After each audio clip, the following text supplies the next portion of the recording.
everyone. I am Dr. Ramesh Nair from India.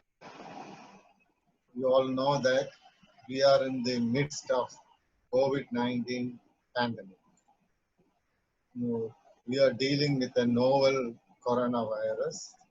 We had three corona infections right now. The first two was earlier. The first was in 2002, and the second one was in 2012.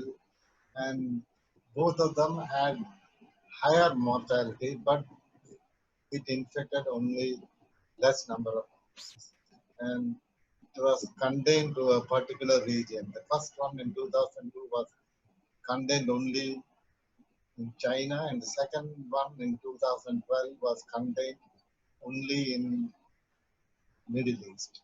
Unlike the previous two corona infections, COVID-19 is highly contagious and infectious, and it has become a pandemic.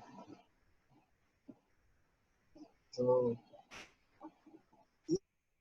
every day we are hearing new news about the new virus, and as on today we have come to know that there are three strains of viruses: strain A, strain B, and strain C. Strain A was earlier circulating in China until from September to December, and from December it got mutated to strain B, and that was the infection with the people in Wuhan had. And right now, people in Italy are having strain C infection, which is highly infectious and it has got a high mortality.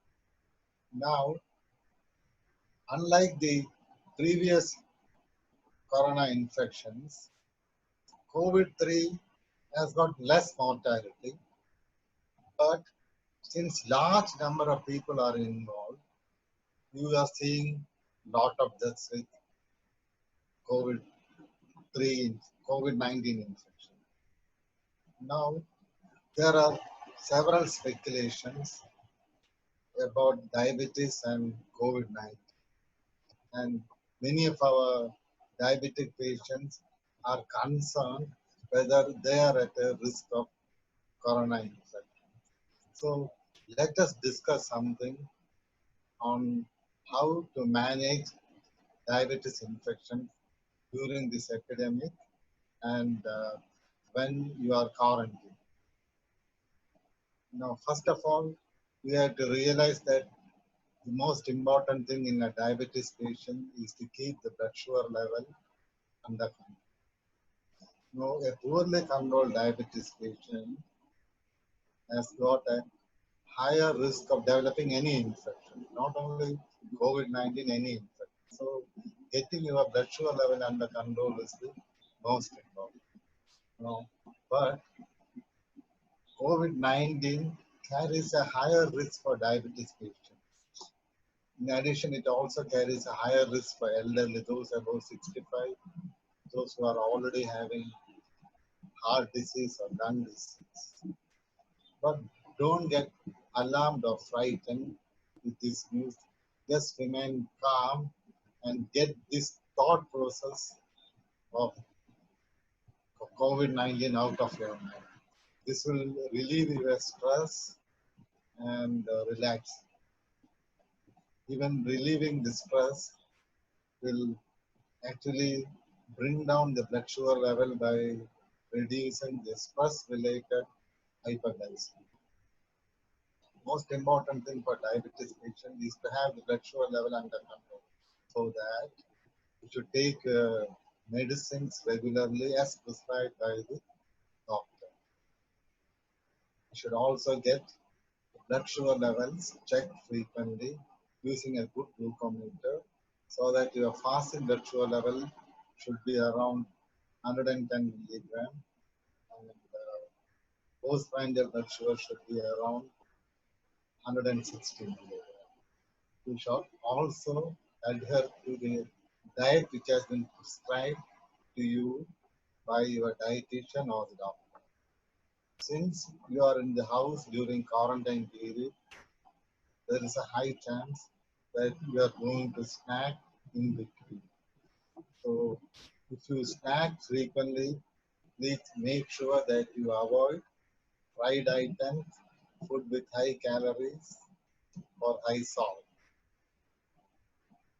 In addition to adhering to good diet, you should also drink enough water, but you should avoid caffeinated drinks. Now, something about exercise. Most of the diabetes patients do exercise, they do have outdoor exercise, but now that you are quarantined, you have to do some indoor exercise. So, a bit of stretching or yoga or walking inside the house for 30 minutes actually is very good. Actually, this relieves your stress and gives you a good sleep pattern. We find that many diabetic patients sometimes find it difficult to have an adequate sleep during nighttime. If you are finding like that, just switch off your mobile, laptop, and television 2 hours before you go to bed. And if you do that, you will have adequate sleep. And moreover, switching off the television, we are not going to see some bad news about COVID-19 infection people. Instead, we can do some other quality things like do some gardening, cooking, reading new books, or listening to music, and spend some quality time with your close family members in the house. Before I wind up this talk, I must tell you that you should adhere to the guidelines proposed by the government. Should be inside the house throughout with hand washing frequently, and when you go out you should keep safe distance. If you do that, you reduce chance, your chance of infection, reduce the infection to the family and giving infection to the community. So finally, you should all keep in and keep safe. Thank you.